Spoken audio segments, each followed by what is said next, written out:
टंडो मोहम्मद खान जे शहरी इलाइक़े पट गाए पाड़े हबीब टाउन में 13 वरनि जे ॿारड़े अकरम मला वल्द खमीसो मला खे मुबैना तौर बदफेली जो निशानो बणाइण बाद तशद्दुद करे खेस फिटो करे विया। वारसन नींगर के खणाए अस्पताल मुंतकिल कयो जिते हिन दम ॾेई छॾियो। अस्पताल मां ज़रूरी कार्रवाई बाद लाश वारसन हवाले कयो वियो। मासूम बालक जो लाश घर पहुचाइण ते कोहराम मची वियो। नींगर जे वालिद खमीसो मला मूजिब मुझे मासूम मस्ताने पुट अकरम मला के इलाइक़े जे ओबाश नौजवाननि बदफेली बाद खेस तशद्दुद करे क़त्ल कयो आहे। असां पुलिस के इतला कयो। पुलिस ॿिनि ॼणनि खे गिरफ़्तार करे वरितो आहे।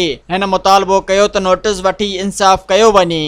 मज़ीद ख़बरनि ऐं तफ़सीलात लाइ विज़िट कयो असांजी वेबसाइट www.awamiNewsHD.com ऐं ॾिसंदा रहो अवामी न्यूज़ HD।